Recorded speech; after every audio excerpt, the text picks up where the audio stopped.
अस्सलाम वालेकुम। पाकिस्तान भर के तमाम नाजरीन और बैरून मुल्क मुकीम तमाम पाकिस्तानियों को प्रोग्राम पॉलिटिकल टॉक में खुशामदीद कहेंगे।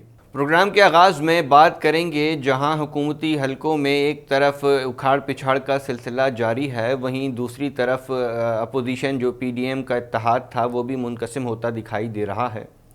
एक दूसरे की तरफ बयानबाजी का सिलसिला भी शुरू हो गया है। नून लीग पीपल्स पार्टी पर और पीपल्स पार्टी नून लीग पर इल्ज़ामात आयद कर रही हैं और खफगी का इज़हार कर रही हैं। क्या माजरा हुआ, क्या सिलसिला है, प्रोग्राम में इस पर भी बात करेंगे। इसके अलावा सिंध हाई कोर्ट ने असगजीदगी के वाक़यात पे 2 अरकान सिंध असम्बली को मुअत्तल कर दिया, इस पर भी जानेंगे। इसके अलावा मुल्क में जो महंगाई की शरह है बढ़ चुकी है, PTI की गवर्नमेंट में जो उस महंगाई पर काबू नहीं पा रही, इस पर भी प्रोग्राम में गुफ्तगू करेंगे। इन तमाम तर सूरत हाल पर गुफ्तगू के लिए आज हमने मदऊ किया है पाकिस्तान तहरीक इंसाफ के रुकन सिंध असम्बली बिलाल अहमद गफ़ार साहब को।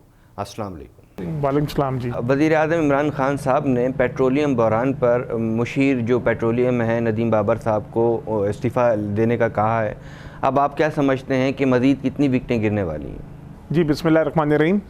देखिए, पाकिस्तान तहरीक इंसाफ हमेशा एक ट्रांसपेरेंट और करप्शन फ्री सोसाइटी और इन्वायरमेंट की बात करते हैं। जब आपको याद होगा कि पहले शुगर स्कैंडल हुआ था तो प्राइम मिनिस्टर ने ये कहा था कि हम एक रिपोर्ट और एक इंक्वायरी करवाएंगे, और लोग ये कहते थे कि ये रिपोर्ट कभी भी पब्लिक नहीं होगी।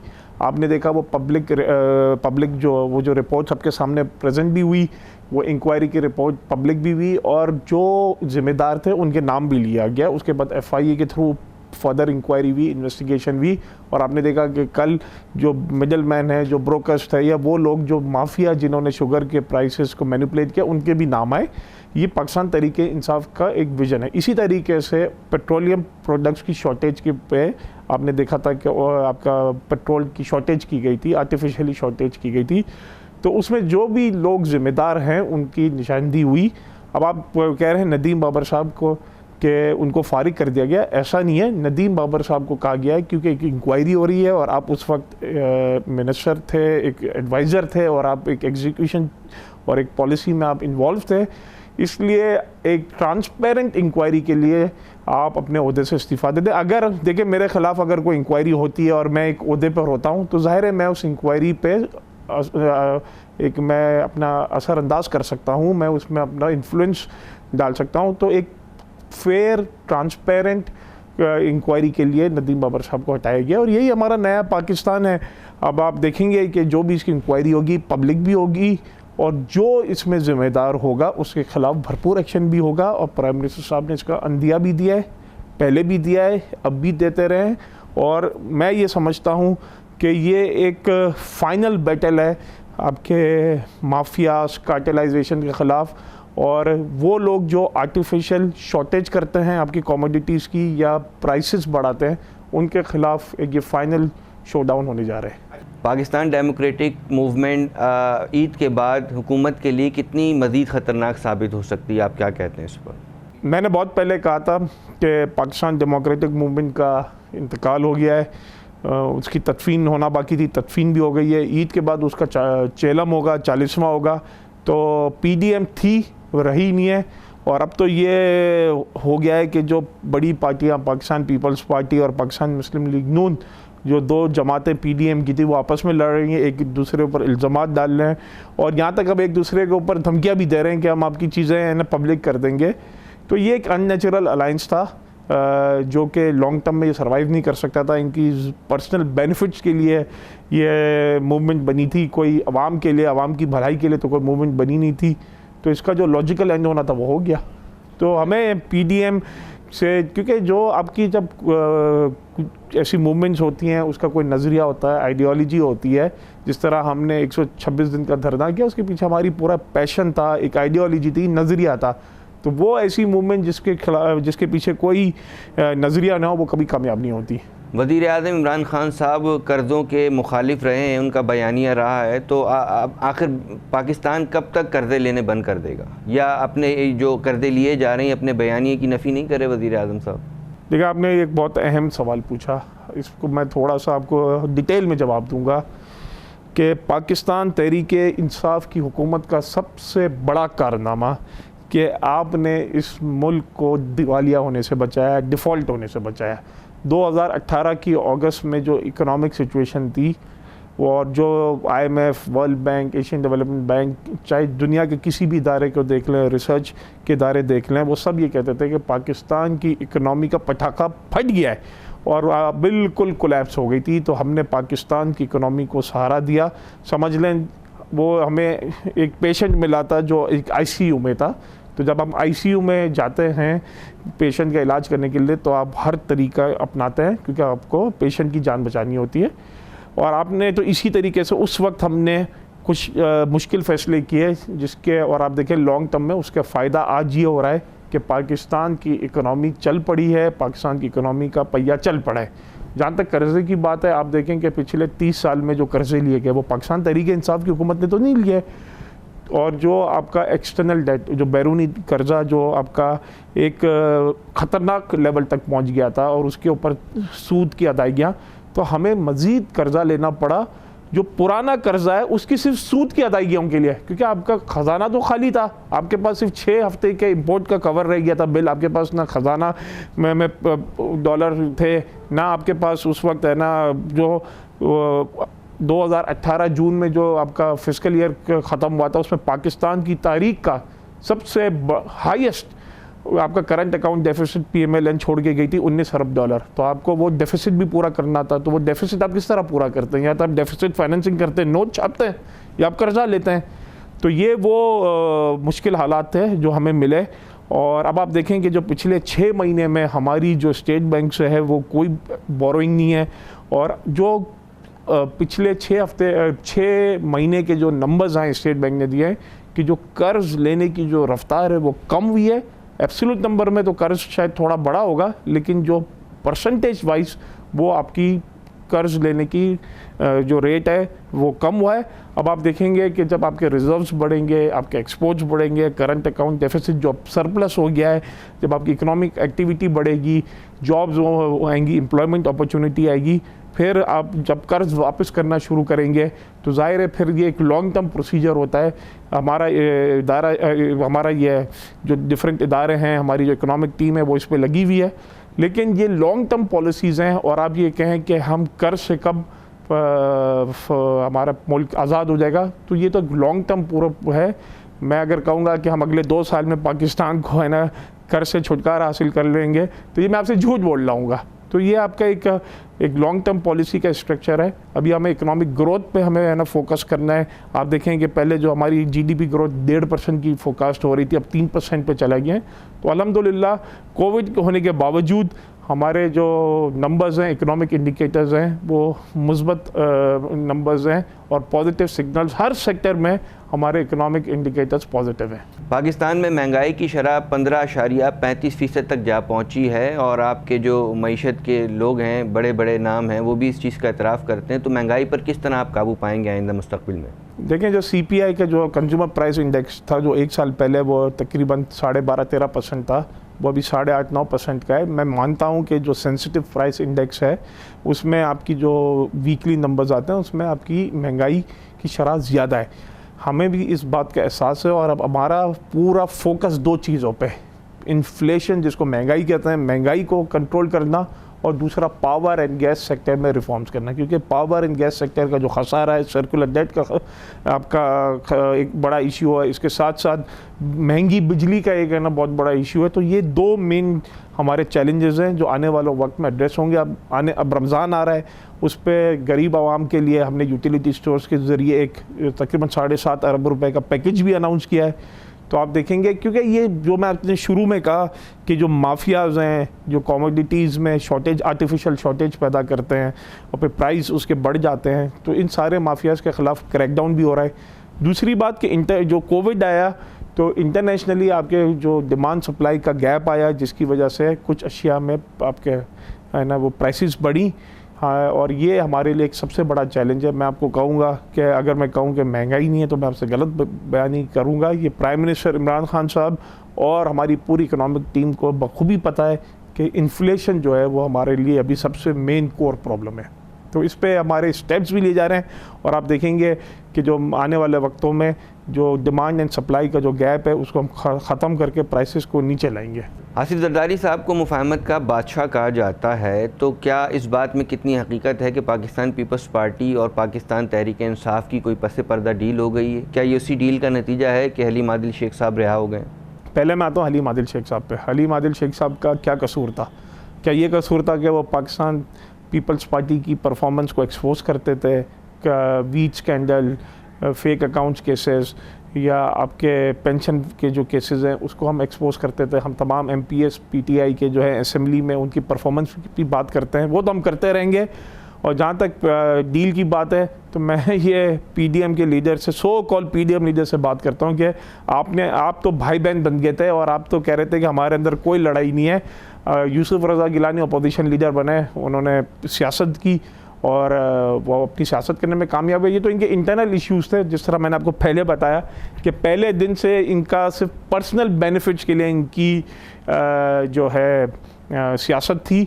और सूबा सिंध में अगर कोई रियल कोई अपोजिशन है तो वो पाकिस्तान तहरीक इंसाफ है। और पीपल्स पार्टी को भी बखूबी पता है कि हमने इनको कितना टफ टाइम दिया है। इनकी सारे करप्शन के स्कैंडल्स, फेक अकाउंट्स केसेस, उस पर हम पब्लिक को बताते रहें। 13 साल में इनकी कारकर्दगी बता रहे हैं कि ना पीने को पानी है, health sector, education sector, local body system सारा सिंध में तबाह है, जिसकी ज़िम्मेदार आपकी पाकिस्तान पीपल्स पार्टी की हुकूमत है। वज़ीर आज़म इमरान खान साहब सिंध में पाकिस्तान तहरीक के इंसाफ की परफॉर्मेंस से खुश हैं या ईद के बाद कोई आपको सियासी तौर पर मंजरनामा तब्दील होता नज़र आ रहा है? देखें, जब हमारी हुकूमत आई तो एक ना एक हमें ना चैलेंजेस आए।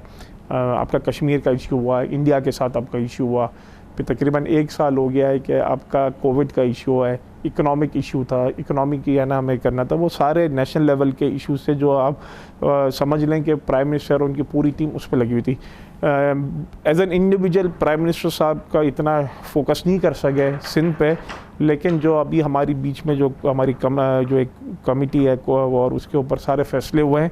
और हम समझते हैं कि पाकिस्तान तहरीक इंसाफ के लिए जो आप समझ लें ना सबसे जो एक कहते हैं फर्टाइल एरिया है वो सूबा सिंध का है, क्योंकि इसमें हमारी इतनी सीटें नहीं है। KPK में तो हमारी 2/3 मेजॉरिटी है, पंजाब में भी हम सिंपल मेजॉरिटी में। सूबा सिंध वो वाहिद सूबा है जो जहाँ पर हम अपोजिशन में। और इंशाअल्लाह ताला अगली हुकूमत सिंध में हमारा चीफ मिनिस्टर भी पाकिस्तान तहरीक इंसाफ का होगा। और अगली 2023 में भी हम समझते हैं कि सिंध में हमारे लिए बहुत मौके हैं। थोड़ी सी हम इंशाल्लाह मेहनत करेंगे और हम वहाँ से भी सबको सरप्राइज़ देंगे।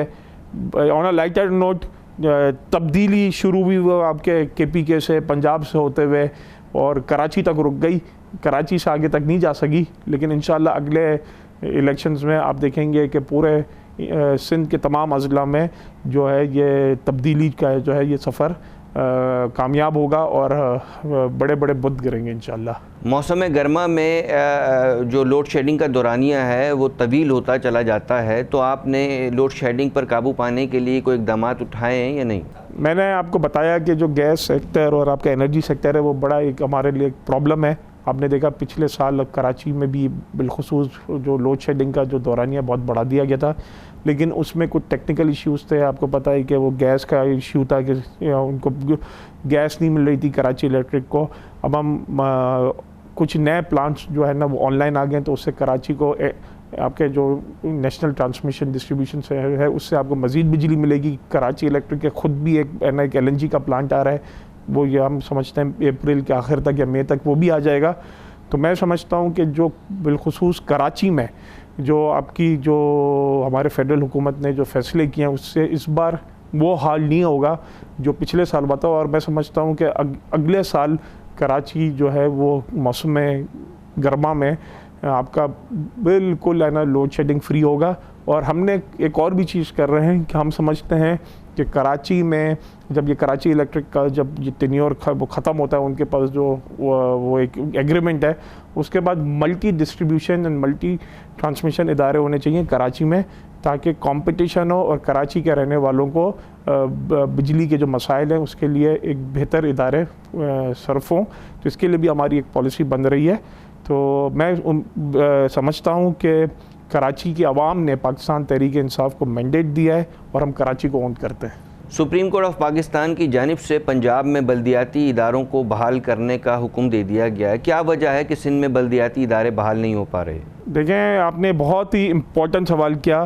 पूरे जितने भी लोकल बॉडीज़ के मसाइल होते हैं, म्यूनसिपलिटीज़ के इशू होते हैं, या आपका कचरा है, पानी है, गटर लाइन है, सीवरेज है, रोड है, रास्ते, इंफ्रास्ट्रक्चर है, और भी बहुत जो 18वीं तरमीम के बाद आपके लोकल बॉडीज़ के पास हैं और कुछ सिंध हुकूमत के पास हैं।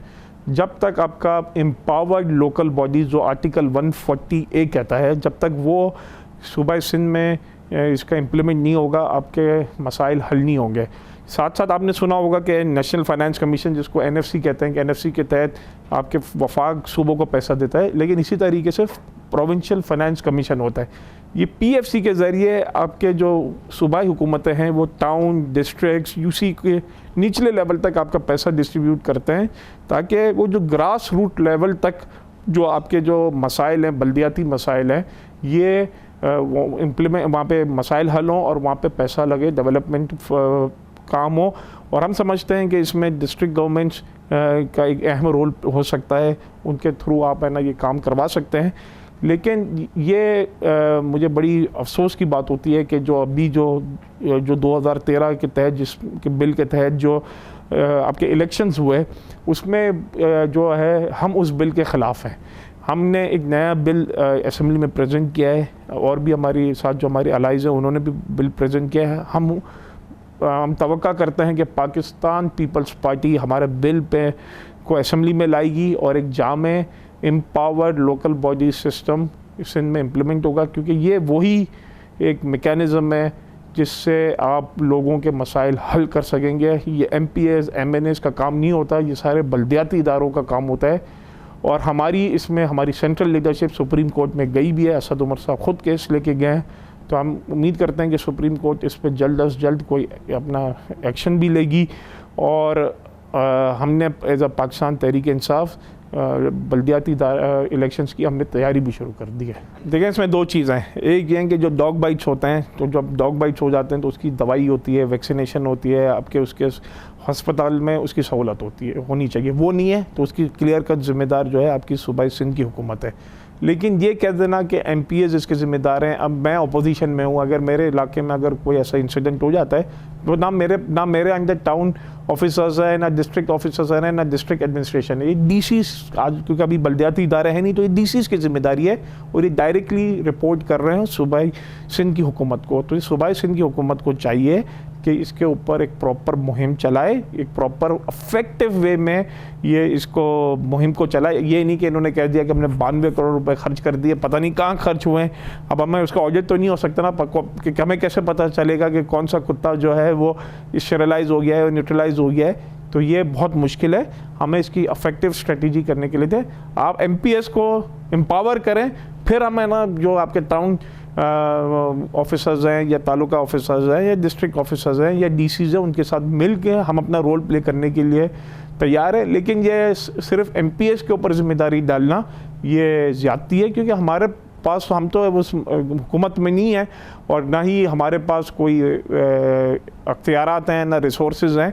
अब इसका आज है ना लोकल बॉडीज़ की में एक जो है आपकी इदारे ने इसका एक नोटिस भी निकाला है, उस पर कल से या परसों के 2 दिन में एक मुहिम भी चलाई जा रही है। मैं उम्मीद करता हूँ कि इससे कराची की आवाम को कुछ ना कुछ रिलीफ मिलेगा, क्योंकि वाकई में जो है ना हम अपने इलाकों में जाते हैं तो पानी, सीवरेज, रोड, रास्ते के अलावा जो हमें दूसरा जो ये हमें कंप्लेन आती है वो यही होती है कि बढ़ते हुए ये जो इंसिडेंट्स हो गए हैं डॉग बाइट्स के लिए, तो इससे इंसानों की जो कीमती जान है उसको काफ़ी ख़तरा है। PTI अपनी परफॉर्मेंस में जो रुकावटें हायल करने से बचाने के लिए क्या मरियम बीबी को बाहर जाने की इजाज़त दे सकती है या नहीं?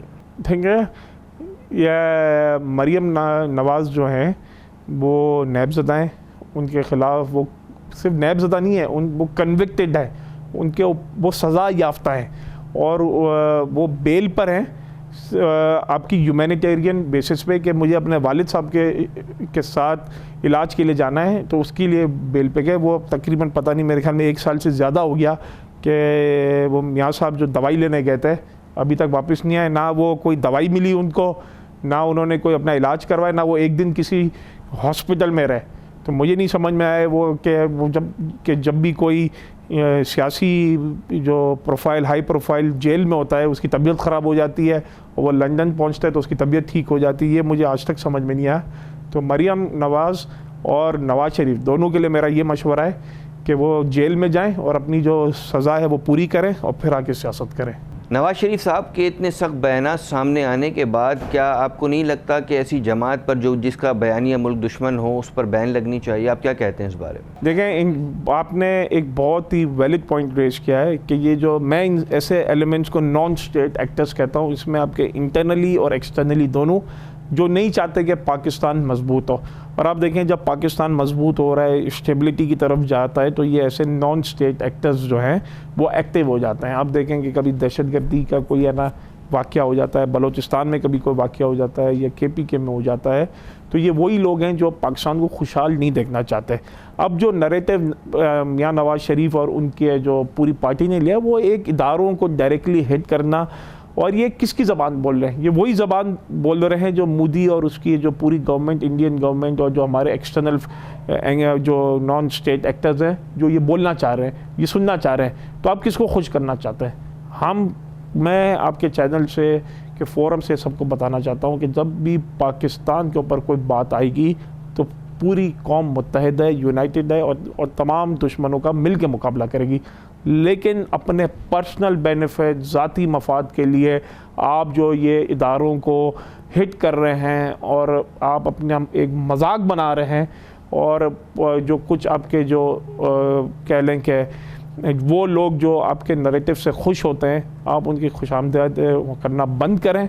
और जो एंटी पाकिस्तान नैरेटिव है, ये आपका बयानिया जो है कोई डिफेंड भी नहीं करेगा और कोई इसको बाय भी नहीं करेगा। आपने देखा था कि वो MQM के जो बानी अल्ताफ़ हुसैन जो थे, उन्होंने जब ये बयानिया किया तो आज कहाँ है अल्ताफ़ हुसैन?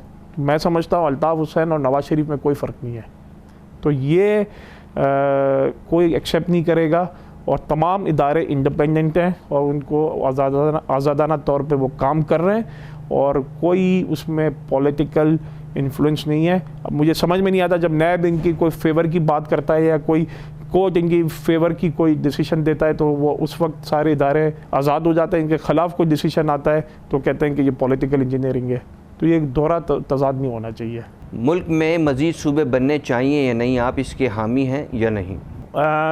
जो सूबे जो बनने चाहिए, अगर आप सिर्फ समझ लें कि लसानियत के बेसिस पे या ज़बान के बेसिस पे, तो वो नहीं बनने चाहिए। एडमिनिस्ट्रेटिव बेसिस पे, या अगर आप समझते हैं कि अगर सूबों की कारकर्दगी बेहतर के लिए अगर कोई सूबे बनने चाहिए तो हाँ बिल्कुल बनने चाहिए। लेकिन हम समझते हैं कि ये ऐसे सूबे कि आप के कराची को अलग कर दें और सिंध के दूसरों को अलग कर दें, ये जो बात होती है, तो हम ऐसे सिंध की हर ऐसी तकसीम के हम खिलाफ हैं। प्रोग्राम अपने इख्तिताम को पहुँचता है। अपने मेज़बान वक़ार हुसैन को दीजिए इजाज़त। अल्लाह ने के बाद।